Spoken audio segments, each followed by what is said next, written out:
In the pre-dawn darkness of January 17, 1966, a Spanish fisherman off the coast of Palomares watched a sight from mythology, a giant burning chariot of the gods falling from the sky. It was a U.S. B-52 bomber colliding with its tanker during a routine refueling, disintegrating in a fireball that scattered 4 thermonuclear hydrogen bombs across land and sea. 3 were found on land within a day. 1 lay hidden for 81 days as U.S. and Spanish officials assured a terrified world that all was well. 33 ships and thousands of men conducted a desperate secret search in the Mediterranean's depths. They were not looking for wreckage. They were hunting for a 1.5 megaton weapon, a device 100 times more powerful than Hiroshima's, lost in the currents. When they finally found it, nestled in an underwater canyon, the world learned a terrifying truth. Nuclear weapons can simply vanish. This was not an isolated incident. It is part of a hidden ledger of the atomic age, a classified list of broken arrows where the ultimate weapons slipped from humanity's grasp. From the icy waters of Greenland to the swamps of Georgia, the world's oceans and forests hold a secret arsenal of lost nuclear bombs, and no one knows exactly where they all are,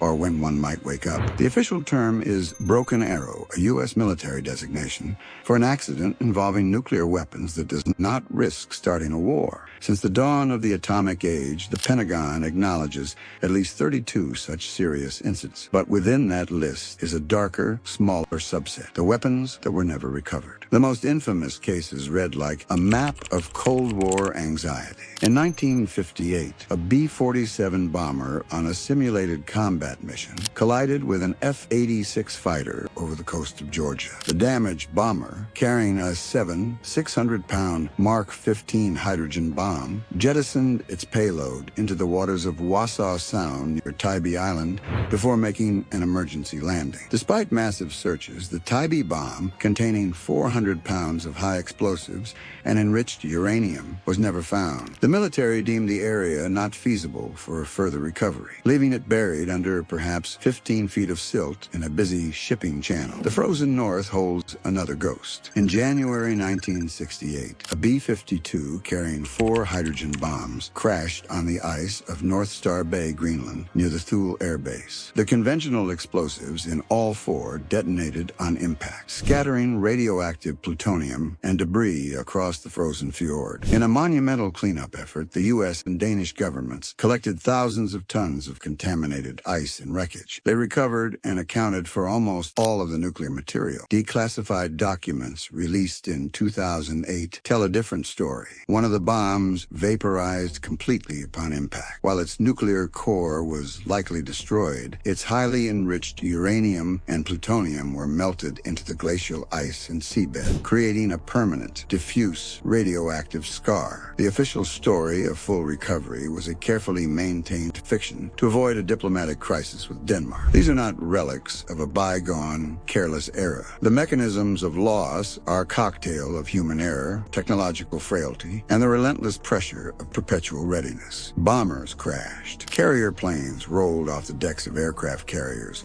during storms, taking nuclear depth charges into the abyss. A nuclear-armed submarine, the USS Scorpion, sank mysteriously in 1968 with 2 nuclear-tipped torpedoes resting 11,000 feet deep in the Atlantic. In the most chilling category are the weapons lost from moving platforms, like the Mark 101 Lulu nuclear depth charge that was simply pushed overboard from a rolling destroyer deck during a 1965 storm in the Pacific, too dangerous to retrieve in heavy seas. Each incident triggered a frantic classified scramble. Search patterns were drawn using flawed data from shaken crews. Sonar pings echoed off ancient shipwrecks and geological formations. The clock always ticked. Batteries in the safety mechanisms would die. Salt water would corrode firing circuits, and the immense pressures of the deep could eventually crush a weapon's casing, potentially scattering its nuclear core, a plutonium disperser, across the ocean floor. The question that haunts every search is, what is the state of these sleeping giants? The U.S. military maintains that the lost weapons are in a one-point safe condition, meaning a detonation of the conventional high-explosive trigger would not cause a nuclear yield. This is cold comfort. An environmental catastrophe is still possible. Corrosion could breach the plutonium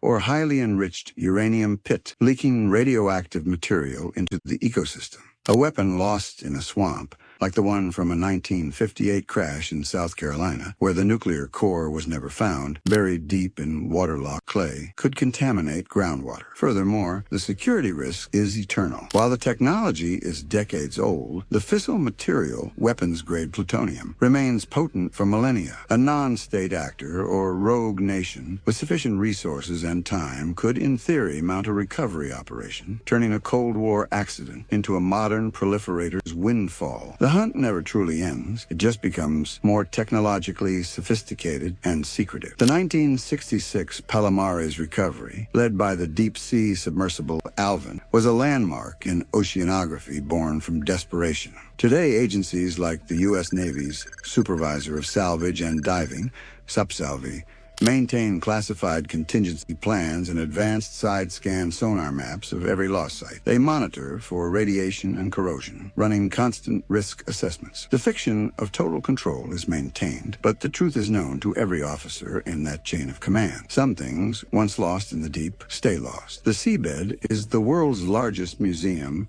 and munitions dump, holding these artifacts of our perpetual brinkmanship. The lost bombs are more than military accidents. They are the physical manifestations of our Faustian bargain with atomic power. They are monuments to fallibility in a system that demanded infallible control. They sit as eternal counter-arguments to the illusion of perfect security, whispering that the very weapons built to impose order carry within them a seed of chaos. They have become geopolitical ghosts, their exact coordinates debated in classified briefings, their very existence a muted echo of crises past. They remind us that the Cold War never truly ended. It just sank to the bottom of the sea, waiting in the dark, silent and forgotten, but never gone. These submerged and buried sentinels of the atomic age have become perverse fixtures of our ecosystem, their half-lives dictating a timescale that humbles human history. The plutonium cores of the unrecovered weapons will remain dangerously radioactive for over 24,000 years, a span in which languages, nations, and even coastlines will change beyond recognition.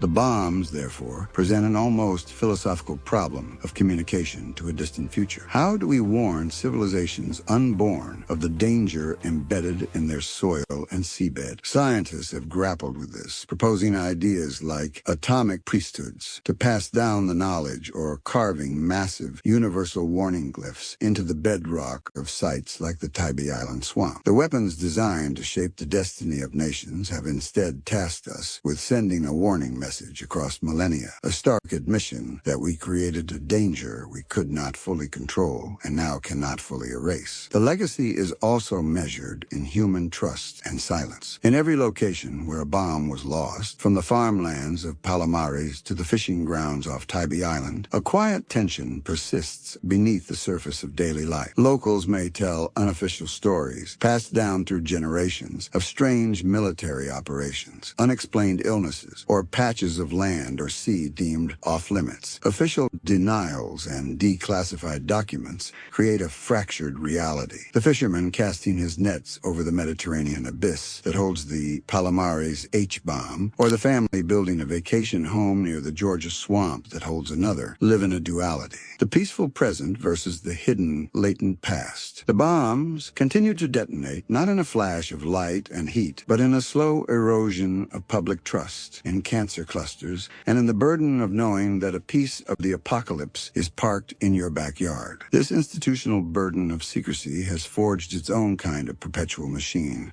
Government agencies maintain classified files that are reviewed not by historians, but by risk assessment committees. Budgets are quietly allocated for periodic monitoring of seafloor radiation or groundwater contamination. Careers are built on managing these dormant scandals. The original sin of the accident is compounded by the ongoing sin of its obfuscation, creating a bureaucracy whose sole purpose is to tend the graves of its own failures. The Broken Arrow files are never truly closed. They are merely passed from one generation of analysts to the next, a testament to the fact that managing the aftermath of a moment's error can become a century's burden. Ultimately, the story of the world's lost nuclear bombs is the definitive counter-narrative to the myth of fail-safe systems and perfect control. It is a story of humility, forcing us to acknowledge that the most stringent protocols are administered by fallible humans, that the most advanced machinery is vulnerable to a simple storm or a misjudged turn. These lost weapons are our permanent shadows, reminding us that the power to end the world was not just deployed in silos and subs, but was also, through accident and arrogance,